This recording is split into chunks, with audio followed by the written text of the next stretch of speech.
ओम नमः शिवाय। तो आइए आज हम लोग जानने वाले हैं भगवान शिव के बारे में। कौन है शिव?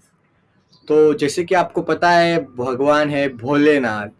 भोले उनको भोला क्यों कहा जाता है? क्योंकि उनके कई नाम है, भोलेनाथ, महादेव और कई नाम है, महाकाल, कालों के काल, महाकाल, बहुत से नाम है क्योंकि उनका ना तो आदि ना अंत है, वो अनंत है मेरे प्रभु। तो आइए जानते हैं। तो जैसे कि हम कभी भी आसमान की तरफ देखते हैं तो हमें एक मोती बिंदु दिखता है। क्या हमने कभी सोचा है वो मोती बिंदु कहाँ से आया है, उसकी उत्पत्ति कहाँ से हुई है? या फिर हम जिस सृष्टि के अंदर है वो सृष्टि किसके अंदर है? जो पृथ्वी है वो किसके अंदर है? तो आपको मैं ये बताना चाहता हूँ, जो भोलेनाथ है, जो महादेव है, वो इस पृथ्वी सृष्टि के अंदर नहीं है, सृष्टि उनके अंदर है। और जो लोग बोलते हैं इस सृष्टि में महादेव नहीं, भोले बाबा नहीं है, तो वो इस सृष्टि में नहीं है क्योंकि सृष्टि उनके अंदर है। और सबसे पहली बात तो आपको ये कहना चाहता हूँ मैं कि आपने कभी सोचा आसमान की तरफ देखे कि क्या है ये, इतना इतना बिंदु है, बिंदु के बाहर क्या है? तो मैं आपको यही कहना चाहता हूँ कि ये बिंदु की उत्पत्ति कहाँ से हुई है। तो वेदों के अनुसार शिवजी मतलब कल्याण। और दूसरी बात तो ये है कि वेदों में कहा गया है कि सृष्टि में जब कोई नहीं था तब एक पिलर मतलब अग्निलिंग आया था पहले, मतलब एक अग्नि बिंदु करते उसको। सबसे पहले सृष्टि में उसकी उत्पत्ति हुई, वो दिखा था, मतलब वो था ही, वेदों में ऐसा ही लिखा है। और दूसरी बात तो ये है कि you can call it as like pillar of fire. Pillar of fire भी आप कह सकते हो उसको। बहुत बहुत बहुत ऊर्जा थी उसमें। सो उसके बाद धीरे धीरे धीरे धीरे वो फायर में से बाकी देवताओं की उत्पत्ति हुई। और जो हम जिसको पूछते हैं लिंग के रूप में, वो निराकार है, उनका कोई रूप नहीं है। और जो शिव जी है, मतलब जिनके कंठ है, रुद्राक्ष माला है, जटाएं है, जिनका स्वरूप है, नीलकंठ है, नाग है, जो कोई चीजें है, शिव जी का जो स्वरूप है वो शिव स्वरूप है। वो कैलाशपति कहलाते हैं, वो कैलाश में रहते हैं। लेकिन हम जिनको पिंडी के रूप में पूछते हैं वो भी शिव है, लेकिन वो निराकार है, उनका वहां पे कोई रूप नहीं है। क्योंकि जैसे कि एक साधु ने शिव जी को श्राप दिया था कि आप एक शालिग्राम के रूप में पूजे जाओगे, इसलिए उनका वो रूप है। और शिव जी निराकार है।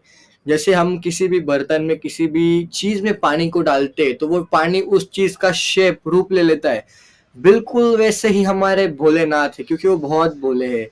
हम अगर किसी भी चीज की पूजा करें, किसी भी चीज, लकड़ी, पत्ता, कोई भी शालिग्राम या पत्थर की भी, अगर हम भगवान भोलेनाथ मान के उनको दूध चढ़ाए, पानी अर्पण करें, तो वो स्वयं भगवान भोलेनाथ उसमें विराजमान होते हैं।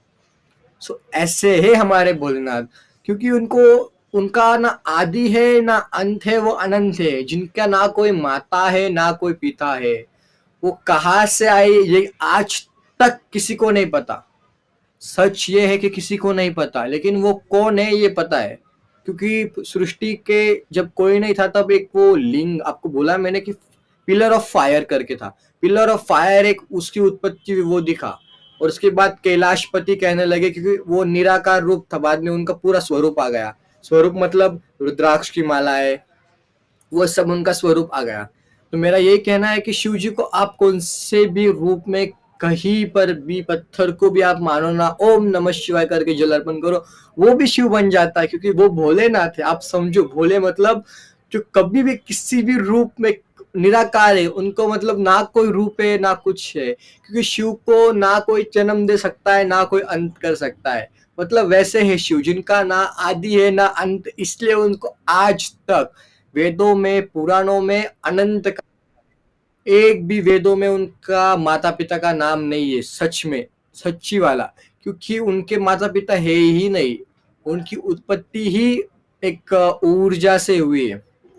वो ऊर्जा वो स्वयं है। और उनको एक महात्मा ने पूछा था, आपके माता पिता का नाम क्या है? तो जब उनको पूछा कि आपके माता का नाम क्या है, उन्होंने बोला ना, मेरा माता का नाम मैं स्वयं हूँ। तो आपके पिता का नाम मैं स्वयं हूँ। आपके दादा का नाम मैं स्वयं हूँ। बोला आपके परदादा का नाम, वो बोले मैं स्वयं ही हूँ, मेरा परदादा। क्योंकि उनका कोई नहीं है, एक महात्मा ने उनको पूछा था, जब वो उनको प्रसन्न हो गए थे शिव जी, एक महात्मा को वो तप कर रहे थे, कड़ी तपस्या कर रहे थे, वो एक पेड़ पर खड़े खड़े रह के मतलब कई सालों तक उन्होंने तपस्या की, तब जाके शिव जी उनको प्रसन्न हुए और उनको आशीर्वाद दिए, उनके सामने आकर प्रकट हो गए। तब उन्होंने ये पूछा, और उस समय उन्होंने कहीं पर तो भी इसको पत्थर पर ये करके रखा था, और उन्होंने उनके शिष्य को बताया, तो ये वेदों में ऐसे ही लिखा गया है कि ऐसे करके शिव जी कौन है, शिव जी के माता पिता कौन है, ये सब चीजें वहां से पता चली है। मैं आपको ये मतलब एक ही बात बताना चाहता हूँ कि शिव जी को आप कहीं पर भी कभी भी स्मरण करो, वो हर चीज में है। क्योंकि मैंने बोला ना, वो सृष्टि के अंदर नहीं है, ये सृष्टि उनके अंदर है, वो है भोलेनाथ, जिनके कई नाम है, अतीत नाम है, बहुत सारे नाम है, उनको लोग कई नामों से पुकारते हैं, शिव, भोला, काल है, महाकाल है, रुद्र है, बहुत। वो कभी भी किसी भी चीज का रूप में मतलब आ सकते हैं, वो रूप धारण कर सकते हैं, ऐसे है मेरे शिव। तो कभी भी ये जानने की कोशिश ना करे कि उनकी उत्पत्ति कहाँ से हुई है, क्योंकि उनकी उत्पत्ति वो कहाँ से आए आज तक किसी को नहीं पता, ये सच है, और ये किसी को पता भी नहीं चलने वाला है।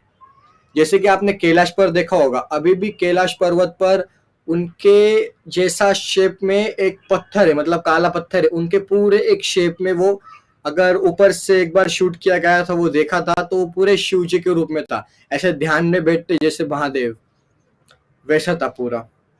सो शिव जी इन्फिनिटी है, उनका कोई ये नहीं है ना, मतलब सोच भी नहीं सकता उनका, ऐसा है।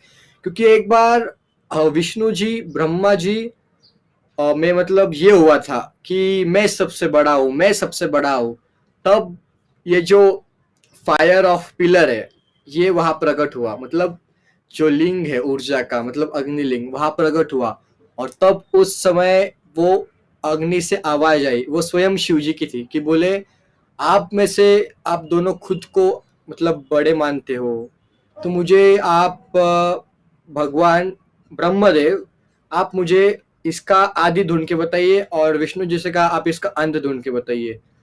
कई कई कई वर्षों तक वो घूमते रहे, फिर विष्णु जी ने बोला प्रभु आप ही बड़े हो, मुझे तो ये नहीं मिला इसका अंत। लेकिन ब्रह्मा जी ने झूठ बोला कि इसका मुझे आदि मिल गया है, मतलब स्टार्टिंग पॉइंट मिल गया है। लेकिन विष्णु जी ने बोला मुझे इसका एंडिंग पॉइंट नहीं मिला है।